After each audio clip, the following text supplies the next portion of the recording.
I am not much of a gardener. Actually, I'm not a gardener at all, and this is mostly my wife's vegetable garden, which you can see there are some things that actually work well there. She has some lettuce and other things growing, but otherwise it's mostly a mess because she usually doesn't get around to planting or arranging anything before it's kind of too late. And I'm not much better, I'm actually worse, but I did construct my greenhouse aquaponics project, and I did learn some things about what I can do or not do. Part of what motivated me was actually, to a large degree, the technological aspect of making an aquaponic system with fish and plants at the same time, and all the wiring and piping and things like that. But actually, it's a big mess right now. There are things growing in there. There's a bunch of peppers. There's some basil, aloe vera, some bananas. But what I wanted to say was actually, from trying to create a production of some kind of edible plants, of food, I realized how difficult that is. And it has given me quite a respect for farmers or people who actually do this for a living. And also I notice in doing it the organic kind of way, where things are, you're not fertilizing anything, you're just sort of planting things and taking whatever comes up. It's mostly rather disorganized and messy, and it's rather difficult to know how to do this consistently.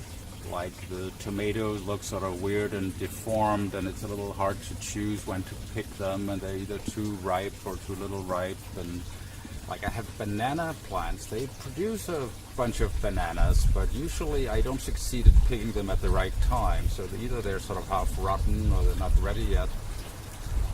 And I'm not good at this. There's a lot of expertise available. One could be very good at organic farming in any form. I'm just trying to say that I actually I'm beginning to understand why people invent GMO, or why farmers might like very industrial types of farming where everything looks exactly the same and you can control exactly when things are ripe and you stop all the pests. Like having a greenhouse like that is an ongoing fight against snails and bugs and all sorts of things that will eat whatever comes up.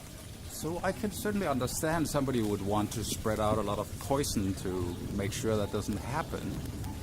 And as a consumer, I understand it too. In the supermarket, it's very nice that everything is sort of nice and pretty, and the tomatoes are the right kind of red, and they're all sort of firm and ripe and picked at the right time, which is in part because of the industrialized way it's produced. So I'm not saying I think that's the way we should do it. On the contrary, I'm all for organic farming in any kind of way. I'm just saying that there are several sides to it, and it's rather frustrating trying to produce something, particularly if you don't know what you're doing. Like my aquaponic greenhouse kind of thing, the dream of that was in part you just sort of plug it in and you plant some things and it just sort of automatically churns around.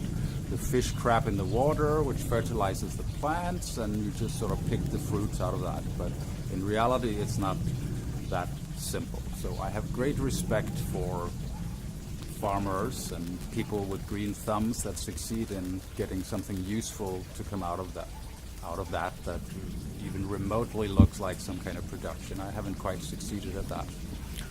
So that's what I wanted to say. I'm not sure if that was particularly clear, but I'm just trying to point out that there are several sides to something like this.